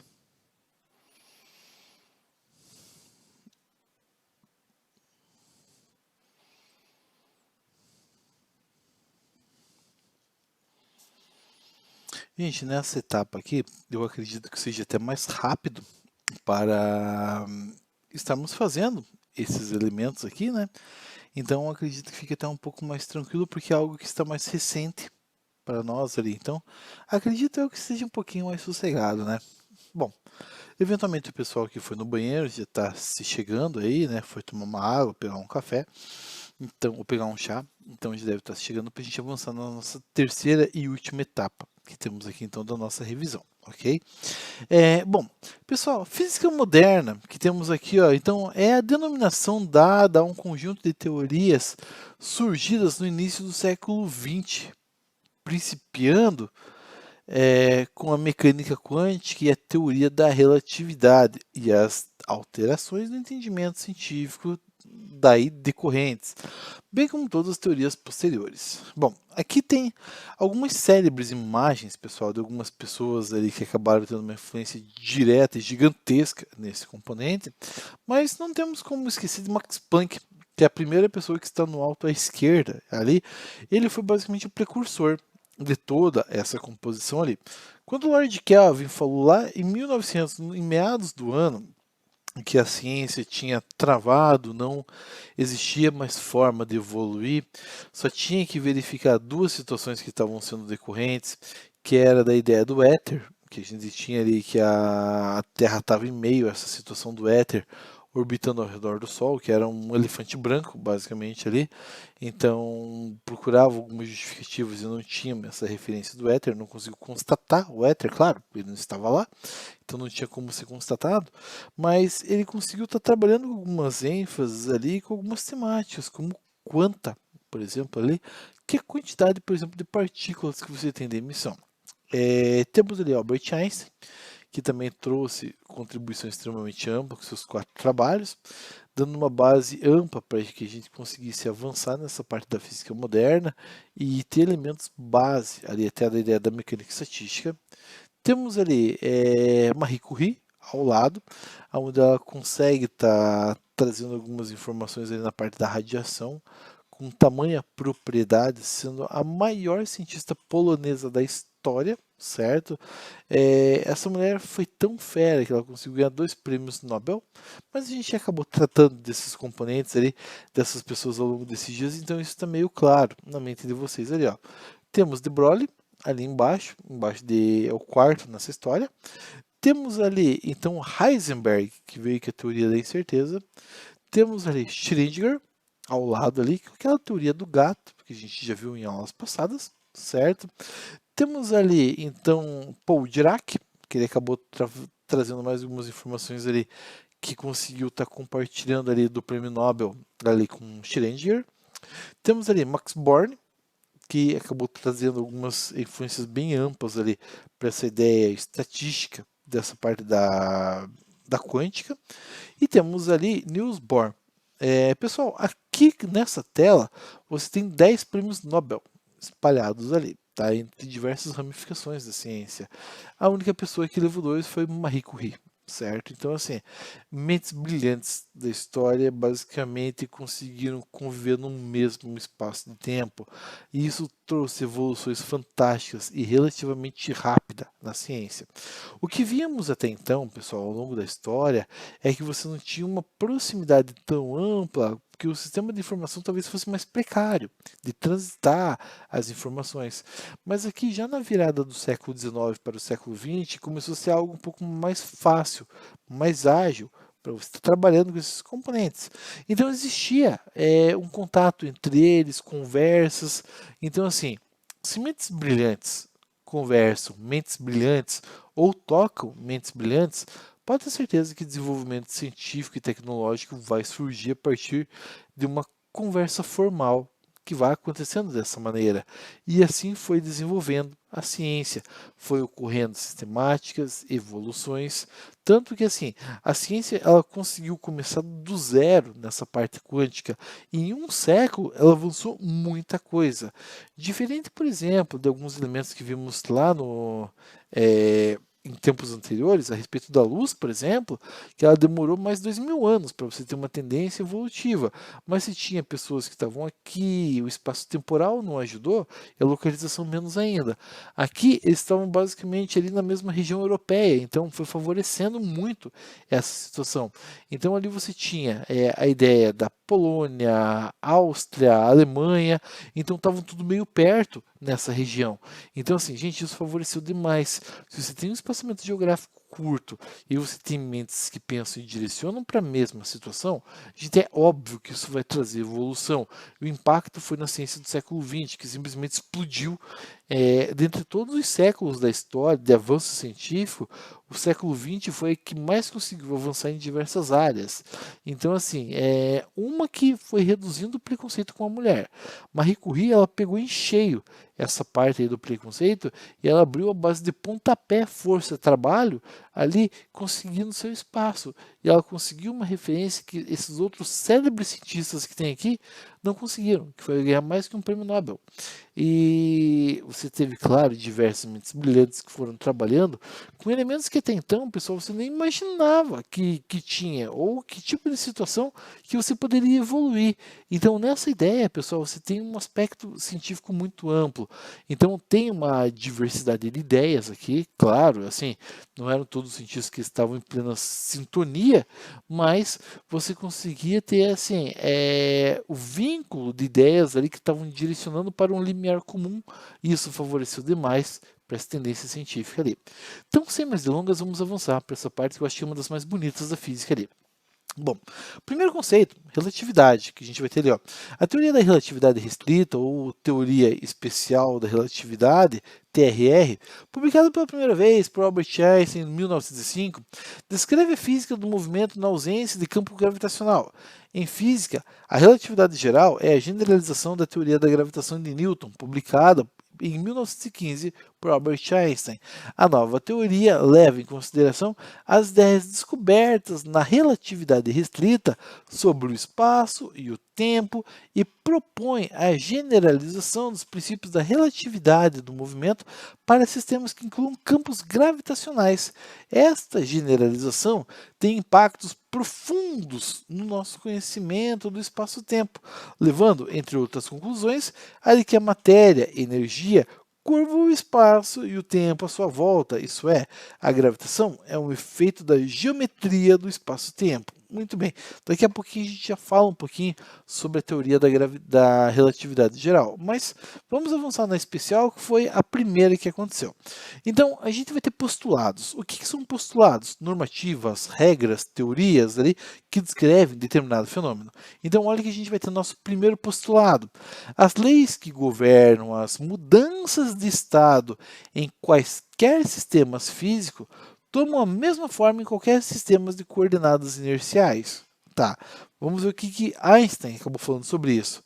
Existem sistemas cartesianos de coordenadas, os chamados sistemas de inércia, relativamente aos quais as leis da mecânica, mais geralmente as leis da física, se apresentam com a forma mais simples.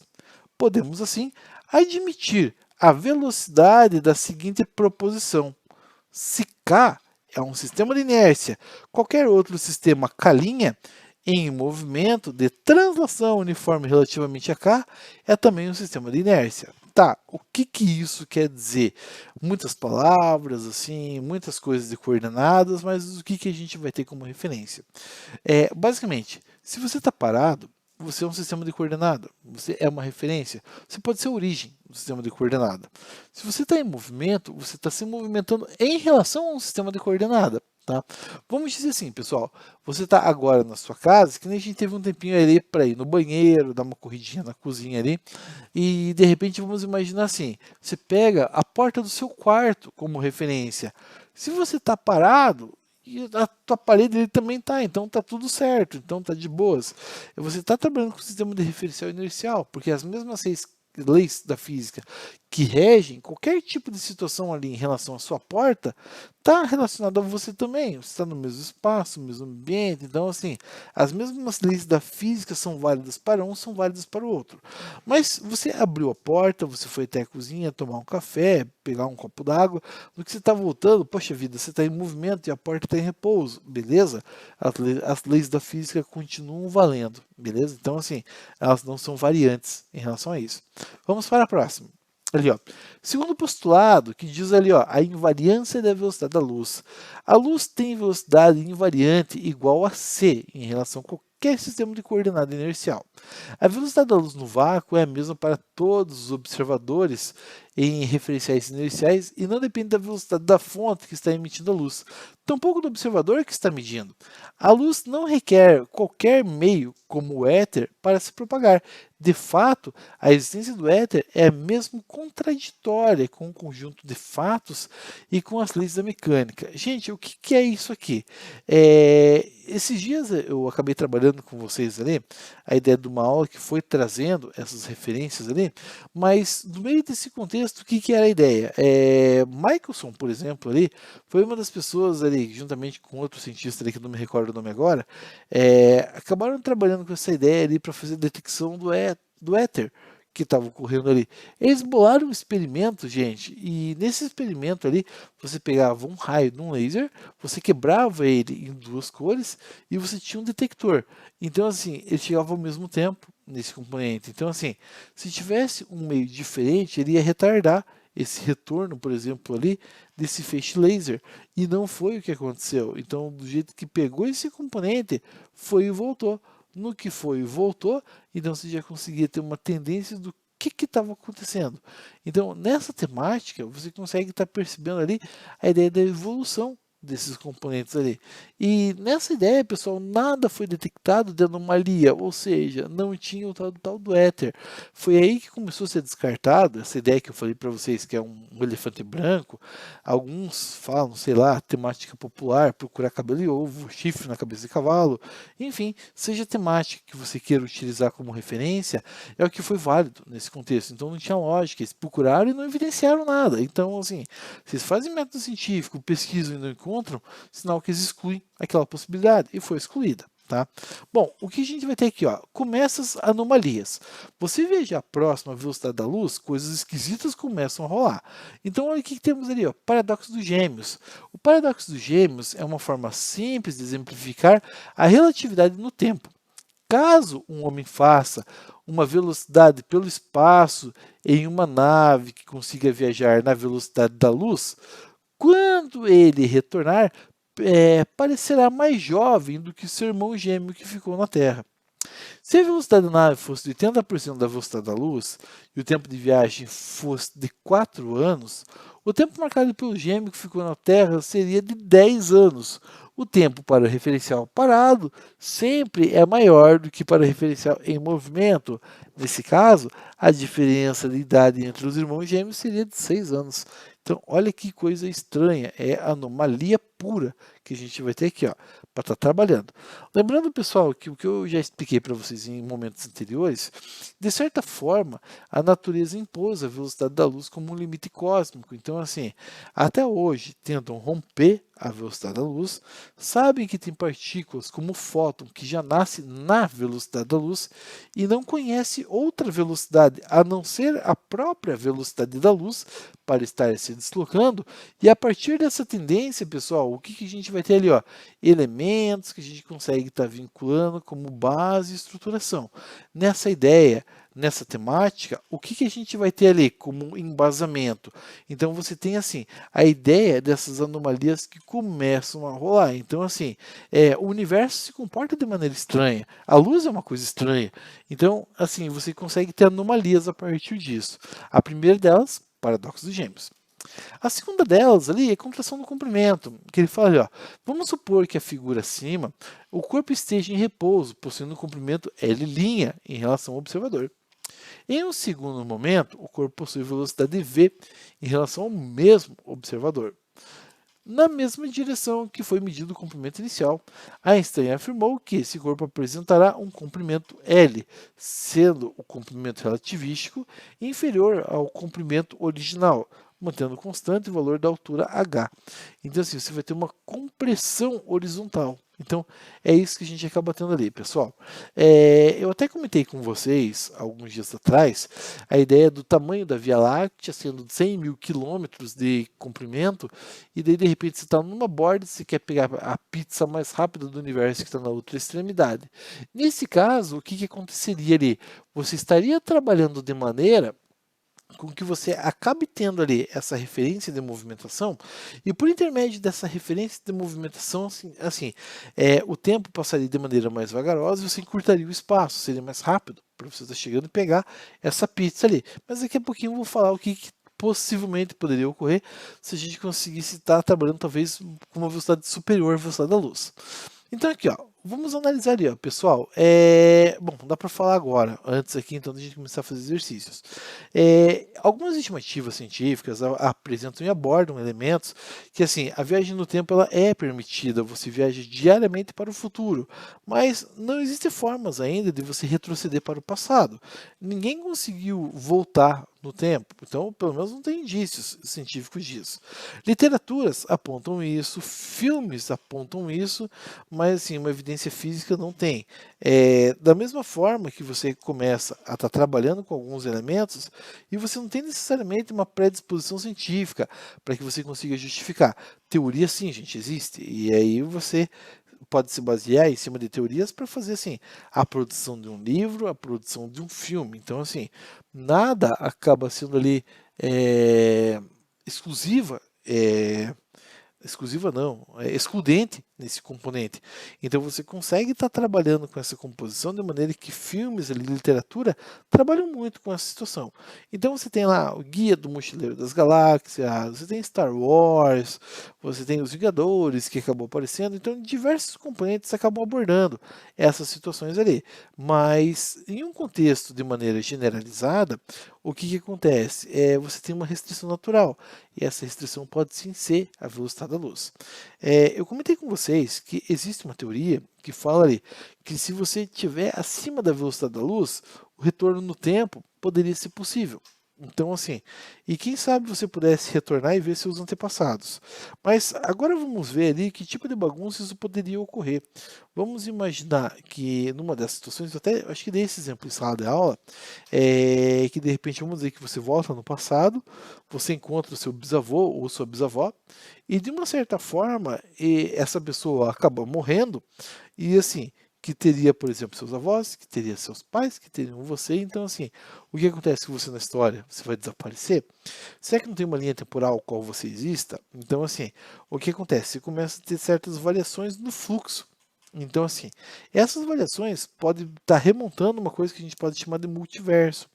E nessa ideia você consegue ter você sendo bom, você sendo mal, você sendo morto, não sei necessariamente o que pode acontecer.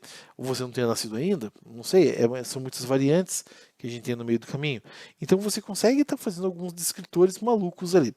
E vamos dizer que nessa maluquice, para deixar bem mais pirado a situação ainda, vamos dizer assim que seu bisavô ou sua bisavó tivesse falecido e você de repente quando assistiu você se apaixonou por essa pessoa. E você se casou e você teve filhos com essa pessoa. Gente, olha que maluquice que isso ia virar. A linha temporal ia ser uma coisa assim extremamente louca, porque aí você poderia manipular o passado para você ter um novo futuro. Olha que coisa estranha. Teve um filme na década de 80 chamado De Volta para o Futuro, onde um dos personagens ele viaja no tempo, ele pega um almanaque, e esse almanaque, por exemplo, ele tinha o resultado de todos os jogos de loteria, jogos de corrida de cavalo dos últimos 50 anos, e ele acabou entregando para ele mesmo no passado para ver o que ele poderia fazer. É claro que daí teve alteração impactante no futuro, né? Então assim, esse cara simplesmente ele que era tipo um valentão, ele acabou ficando um valentão extremamente rico e poderoso, justamente por causa da influência do fluxo de dinheiro que ele acabou pegando por uma variável temporal. Então você tem esse tipo de situação que acaba trabalhando com esse contexto ali. É, uma outra série que eu recomendo vocês para assistirem, até para entender um pouquinho essa maluquice ali, tem um seriado da Disney, da Marvel, chamado Loki. São 6 episódios, pelo menos, que saíram até o presente momento. Então, se você assistir, você vai entender como funciona essa ideia dessa variação temporal ali. Talvez você goste, talvez não, talvez alguns já tenham assistido, outros não, mas assim, é para mostrar o que poderia ocorrer numa realidade alternativa, talvez seja viável para você estar vendo ali o que pode estar rolando. Tá? Vamos para os exercícios agora. O que temos aqui? Ó? Um caminhão com 20 metros de comprimento desloca-se a 60% da velocidade da luz. Qual é o seu comprimento relativístico? Vamos lá então. Primeira coisa, pessoal, vou ter que extrair da porcentagem esse elemento. O que eu faço? Eu vou dividir então por 100%. Chego então a 0,6 de alguma coisa, da velocidade da luz, que é expresso pela letra C. O que a gente faz? Colocamos na equação. Então vai ficar ali L' igual a L, termo da raiz, que é transformado de Lorentz. Então ali temos o 20 metros, e ali dentro vamos ter o 0,6 vai ficar ao quadrado. Quando a gente começa a evoluir 0,6 vezes 0,6 vai dar 0,36. O termo C elevado ao quadrado passa a ser C ao quadrado, simplifica com o C ao quadrado que está embaixo, e extraindo ele vai ficar 1 menos 0,36, que fazendo isso vai dar 0,64, que extraindo a raiz quadrada vai dar 0,8, que vezes 20 vai dar 16 metros. É isso que a gente tem ali para estar trabalhando. Dessa parte eu acredito que não tem por que a gente ficar tanto tempo aqui, porque a gente viu de maneira bem recente. Vamos para o próximo, que é a mesma tendência. No planeta Terra passa-se um total de 3 décadas. Um astronauta desloca-se a velocidade de 0,8 c. Qual será o tempo relativístico? Então, vamos dar uma olhada ali. Ó. Então, o que temos ali? Ó? A tendência temporal, que a gente vai ter o mesmo conceito da equação, só que muda os valores, tempo 30 anos ali, velocidade 0,8, que a gente vai ter como referência, evoluindo vai ficar 0,64, termo C ao quadrado em cima e embaixo é simplificado, desaparece. Vamos ter ali 1 menos 0,64, que isso vai dar 0,36. Extraindo a raiz quadrada e multiplicando por 30, teremos ali um total de 18 anos. Opa, desculpa ali, pessoal, 18 anos que temos aí como referência. Só arrumem aí, eventualmente, nas anotações de vocês, tá? Então, temos um tempo ali de 18 anos, ok? Vamos para o próximo. Aqui, ó. Um elétron de massa 9,11 vezes 10 elevado a menos 31 kg se desloca a 0,99 C. Qual é a sua massa relativística? Então, o que vamos ter ali, pessoal? Então, dessa vez, a transformada de Lorentz está na parte de baixo da equação. E vamos desenvolver ela ali, ó. A massa do elétron, vamos colocar ali embaixo aquele 0,99 ao quadrado, que vai ficar 0,9801. Fazendo a extração, ali vai dar 0,0199, que eu vou tirar a raiz desse cara, que vai dar 0,1410. E ao fazer a massa do elétron dividido por esse constituinte, vamos chegar ali em 64,61 vezes 10 a menos 31 kg. Aqui, pessoal, percebam que quanto mais eu estou avançando para as proximidades da velocidade da luz, a própria matéria acaba se tornando um freio para essa situação. Então ela acaba segurando as pontas de maneira demais até, para que você consiga ter esse tipo de atuação. E dessa forma, ou dessa maneira, o que acontece? Você tem ali basicamente 7 vezes o aumento de massa. Então, o que isso quer dizer na real? A própria massa, gente, de certa forma, ela acaba sendo um freio para a matéria. Então, assim, quem sabe até a natureza tenha sido sábia o suficiente para mostrar que partículas que talvez tenham inteligência e tenham massa não conseguem estar chegando próximo à velocidade da luz para descobrir seus eventuais mistérios. Vamos ali então. Questão 13. Imagine dois ônibus espaciais, onde um se desloca a 0,4 C e o outro a 0,7 C. Qual seria a velocidade relativística C? O deslocamento ocorre para o mesmo sentido, o deslocamento avança para o sentido oposto. Então aqui, ó, vamos analisar a aproximação. Para isso, temos o padrão ali, velocidade igual V menos U, divididos por 1 menos o produto de VU, divididos por C ao quadrado. Avançando com isso, pessoal, tendo a velocidade maior menos a menor, vai ficar 0,7 menos 0,4, que a gente vai ter que na parte de cima vai resultar em 0,3, vai ficar 1 menos o produto que eu vou ter ali de 0,7 vezes 0,4, que vai dar um total de 0,28.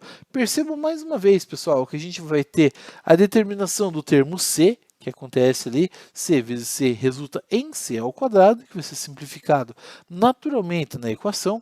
Na parte de baixo vai ficar 1 menos 0,28, que vai dar 0,72, e fazendo essa divisão vai dar 0,416C.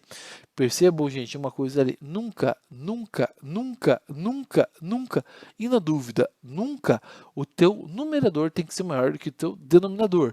O nosso resultado aqui sempre tem que dar 0 ponto qualquer coisa, que é o que a gente vai ter ali como referência, ok? E isso acontece na aproximação. Afastamento, o que está rolando ali? Como um veículo está indo no sentido, o outro está indo no sentido oposto, então ao invés de ser um menos, só que a velocidade de um deles acaba sendo negativa. Então, assim, porque enquanto eu estou indo no sentido, o outro está indo no sentido contraditório. Então, sentido contraditório, na matemática a gente usa o sinal de menos. Então, o que vai rolar? Regrinha de sinal, menos com menos vai dar mais. Tá? Na parte de cima, pessoal, a gente vai ter ali, ó, 0,7 mais 0,4 vai dar 1,1. Isso aqui já quebra, por exemplo, ali, a ideia da teoria da relatividade. Se não tivesse os denominadores ali embaixo. Então, o que acontece? Vai ficar aqui 1 mais 0,28, que a gente vai ter ali, simplificando C ao quadrado. E fazendo isso, pessoal, a gente vai ter uma velocidade de propagação de 0,859C. O que isso quer dizer? A gente vai ter variação? Vai. Vai existir essa variação? Não tenha dúvida que vai. Mas o que acontece? Que a gente vai estar trabalhando, temos ali uma tendência bem significativa em relação a esse componente. A velocidade nunca, jamais, em hipótese alguma, pode superar a velocidade da luz, certo? Então, isso é um componente que a gente tem ali como referência para estarmos analisando ali. Beleza? Isso, gente. Vamos lá? avançando aqui, ó. Depois de toda essa temática da relatividade ali especial, temos a ideia da relatividade geral, e essa primeira imagem que temos aqui na parte superior à esquerda mostra a eficiência que você tem da relatividade geral em relação, por exemplo, ao que foi observado lá no eclipse de Sobral. Então temos ali a posição aparente da estrela e a posição real dela. Percebo que existe um certo ângulo de referência ali. E a curvatura, devido à gravidade do Sol, acaba direcionando a luminosidade dela e jogando aqui para a Terra. Então temos essa referência. O que temos à direita ali? Analisando ali uma estrela, analisando ali, por exemplo, uma estrela de nêutrons e um buraco negro, você percebe que quanto maior for a densidade gravitacional desse componente, mais profundo você vai ter essa mudança no espaço-tempo. Surge, a partir daquela teoria ali que aparece o buraco negro, o buraco de Verme, onde você vai ter assim uma conciliação, por exemplo, aí com as extremidades do universo. O filme dos Vingadores trouxe isso com o Tesseract, então você consegue unificar duas raças por intermédio de uma energia que até então não tinha nada a ver uma com a outra ali. Então a gente acaba tendo essas referências ali. Então você tem essas tendências, essas temáticas, justamente para a gente estar trabalhando e começa a surgir mais, não vou dizer evidências, mas assim anomalias ou talvez até mesmo possibilidades, tá? Então, ó, vamos imaginar na imagem ali de baixo, aquele amarelo sendo o Sol, aquele marrom sendo a Terra e o vermelho sendo a Lua. Só para a gente pegar como referência. Então, assim, ó, o que tem menos massa curva menos o espaço-tempo. Então, evidenciando mais algumas circunstâncias no meio do caminho ali, que a gente vai ter essa tendência espacial. Detalhe, percebam que a gente vai estar trabalhando com o universo tetradimensional, mas é super normal você analisar o conceito definido como espaço-tempo, beleza? Isso é uma referência. Bom, vamos analisar ali a ideia do efeito fotoelétrico e já estamos chegando na reta final, basicamente, da nossa revisão ali. Ó. A emissão dos elétrons de uma superfície em razão da interação de uma onda eletromagnética com a mesma chamada efeito fotoelétrico. Sua descoberta ocorreu entre 1886 e 1887 por Heinrich Hertz, que usou a física clássica para explicá-lo. Os conceitos clássicos tornaram a concepção desse fenômeno insuficiente, dando lugar ao conceito moderno proposto por Albert Einstein em 1905.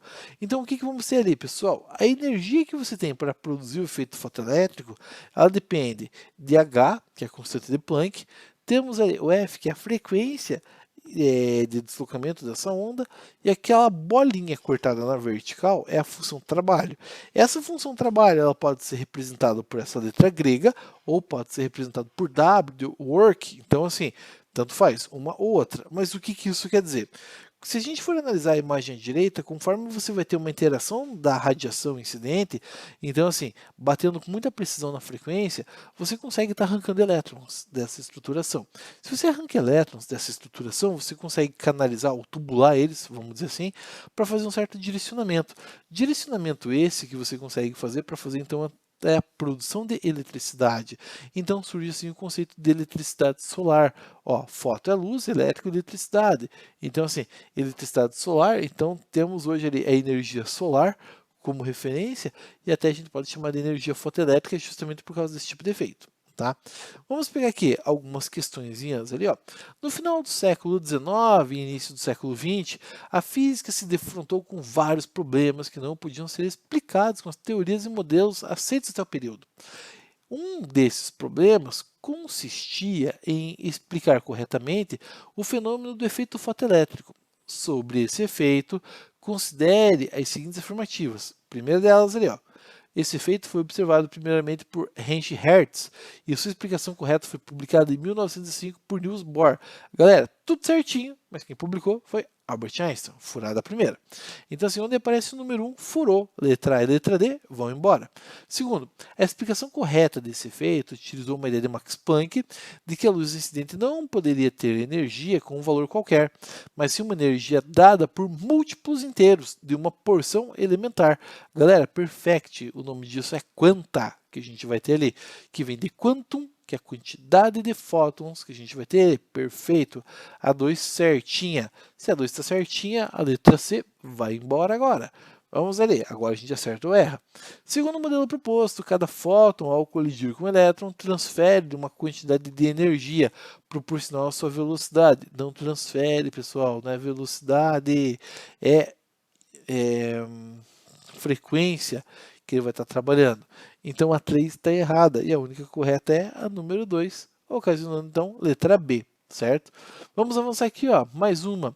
Entre as inovações da física que surgiram no início do século XX, uma foi o estabelecimento da teoria tanana, que procurou explicar o surpreendente resultado apresentado pela radiação e pela matéria, conhecido como dualidade, danana e ondas. Tá, primeira coisa que tem ali, pessoal, o relativístico já foi para o espaço, tá? Então não tem como a gente estar utilizando ali.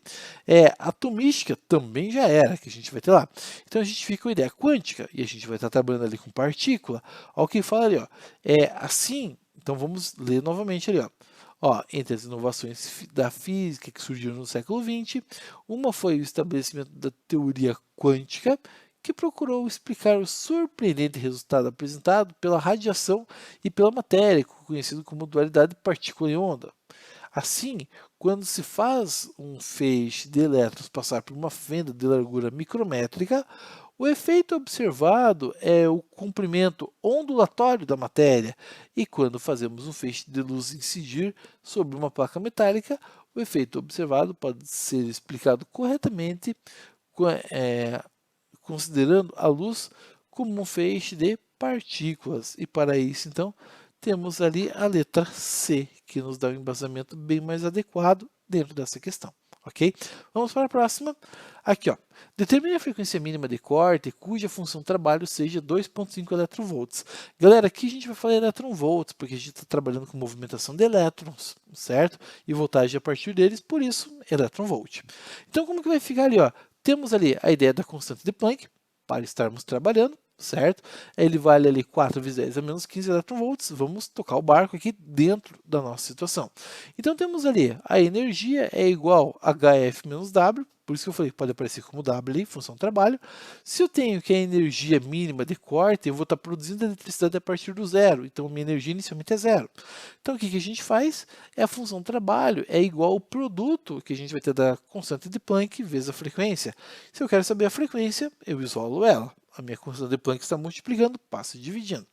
Ao fazer isso, vamos ter então 2,5 divididos ali então por 4 vezes 10 elevado a menos 15, fazendo esse resultado, a gente vai ter que vai dar 0,575. Aquela notação científica vai para cima e inverte o sinal do expoente, por isso passa a ser mais 15. Mas assim, você nunca vai ter esse tipo de resposta, é sempre uma casa vírgula. E essa uma casa nunca pode ser o 0, vírgula. Então tem que ser outro número. Então vamos puxar para o 5. Para isso eu vou deslocar a vírgula para a direita e reduzo 1 do meu expoente, ficando então como frequência inicial de 5,75 vezes 10 elevado a 14 Hz. É isso que temos ali como referência, certo? Bom, questãozinha 17. Entre os vários trabalhos científicos desenvolvidos por Albert Einstein, destacou-se o efeito fotoelétrico, que lhe rendeu o Prêmio Nobel de Física em 1921. Reparem com a data, centenário. Sobre esse efeito, amplamente utilizado em nossos dias, é correto afirmar. Letra A. Trata-se da possibilidade da luz incidir em um material e torná-lo condutor. Tá, gente, já furou, ó, já nada a ver ali. Vamos imaginar assim, o sol está incidindo num tijolo. Meu, vou revestir toda a minha fiação elétrica com tijolo. Mano, nada a ver. Esquece isso aí. O cara viajou na paçoca aqui. Letra B. É o princípio de funcionamento das lâmpadas incandescentes. Mano, aqui ele está trabalhando com a ideia, ó, de eletricidade para criar luz. A gente quer o caminho contrário. Olha o que ele fala ali, ó. Nas quais, por ação da corrente elétrica que percorre seu filamento, é produzido luz. Nada a ver, a gente quer invertido isso aí. Letra C. Ocorre quando a luz atinge um metal e a carga elétrica do fóton é absorvida pelo metal, produzindo corrente elétrica. Tá, na verdade não é absorvido, é arrancado que a gente vai ter ali. Então, o que a gente vai ter ali, pessoal, é a carga elétrica que você vai estar fazendo ali. Então, ele desloca os elétrons, arrancando eles ali, o que vai favorecer a produção de eletricidade. Essa questão até está mais ou menos certa. Vamos ver as demais ali, ó. É o efeito que explica o fenômeno da faísca observado quando existe uma diferença de potencial elétrica suficientemente grande entre dois fios metálicos próximos. Gente, nada a ver, viagem total essa. Letra E. Corresponde à ocorrência da emissão dos fótons quando a frequência da radiação luminosa incidida no metal foi maior que um determinado valor, o qual depende do tipo de metal que a luz incidiu. Opa, beleza. Pessoal, a letra C está mais ou menos correta, mas a letra E está mais correta ainda. Então, a nossa resposta aqui, letra E, que a gente tem ali, certo? Então, assim, você vai ter um nível de frequência de radiação. Então, conforme você vai estar incidindo isso, você vai estar aumentando gradativamente o potencial que você tem ali para estar produzindo, então, eletricidade. Bom, pessoal, então aqui, ó, teremos ali a ideia das avaliações. Então, é importante, claro, o estudo de vocês, que é justamente para a gente estar trabalhando ali. E aqui, basicamente, eu finalizo a ideia dessa revisão com vocês, tá? Então, já vou descompartilhar a minha tela com vocês.